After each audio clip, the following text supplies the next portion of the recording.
Professor, how can this guy possibly still be relevant in the 21st century? He's been dead 400 years.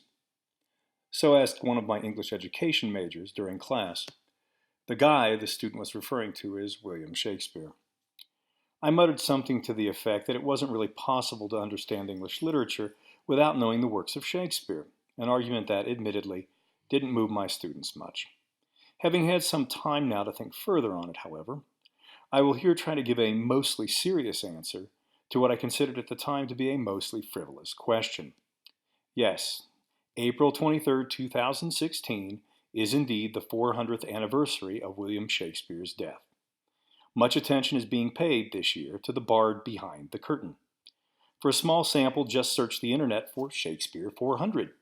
A general search of that term will pull up a not inconsiderable amount of material connected to this year's anniversary of his death, while a search of material from academic journals pulls up mostly 1964, the 400th anniversary of his birth. We have Shakespeare 400s coming and going, so let's begin with his ending, specifically with what is often referred to as Shakespeare's bad epitaph.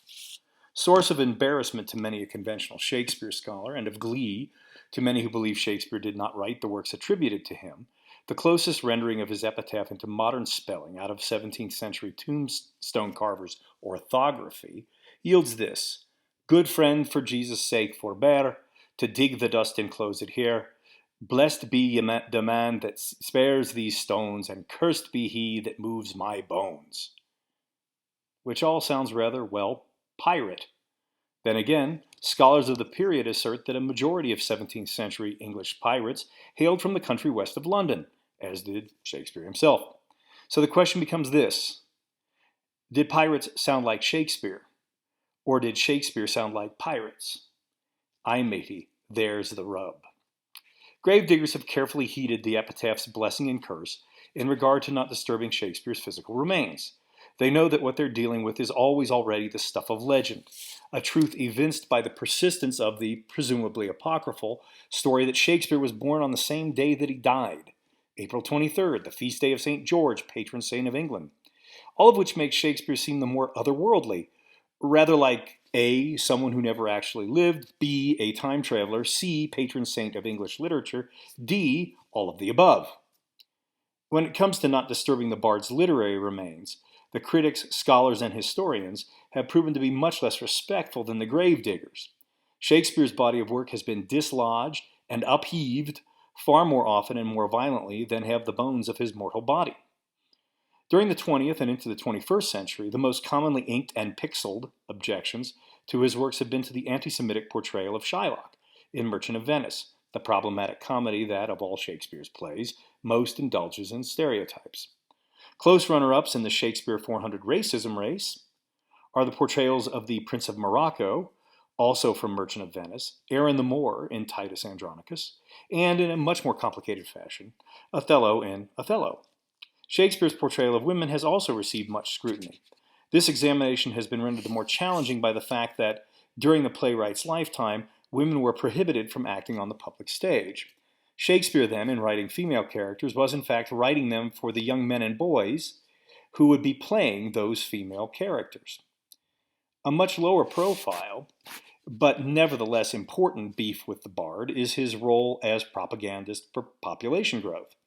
We see hints of this in several of the plays, often broad hints, as in Benedick's comic shrug in Much Ado About Nothing, Act 2, Scene 3, lines 213 to 214, "The world must be people." Shakespeare's most prolonged pronouncement on this theme, however, are seen in the first 17 of his sonnets, generally referred to by critics as the procreation sonnets. The message Shakespeare's poetic persona sends to the young man addressed in all 17 of these poems is clear. If you, with your wonderful genes, don't have children, you are being selfish.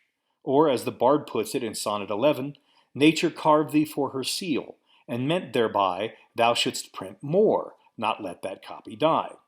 Such an assertion might have seemed reasonable in Shakespeare's time. Given the planetary population of our species today, however, it is at least plausible to object that what Shakespeare promulgates in his sonnets 1 through 17 is perfectly wrong. Maintaining that one's own genes are so special that one must have children, might itself now be read as an act of selfishness. Shouldn't we dump Shakespeare's works into the dustbin of history, then, as both politically incorrect and dangerously outmoded? Not at all. Love him or loathe him, Shakespeare apprehends and brilliantly articulates much of the nature of Western civilization. If one wants to understand what's wrong and what's right with that civilization, one does well to wrestle with the challenges his work presents. If popularity is any real measure of relevance, the Bard is still both, and trending. My students' comment notwithstanding, after 400 years, Shakespeare's literary and dramatic works are read and performed more often than ever. He's still so relevant that even his bad epitaph fits quite nicely into a tweet. Were I to tweet a new epitaph for the occasion of the 400th anniversary of Shakespeare's death, that tweet would perhaps be this: if we could each of us but live until we be perfectly understood, there's none of us should die before doomsday. Sail on, Swan of Avon, you legendary time-traveling politically incorrect pirate. Sail on.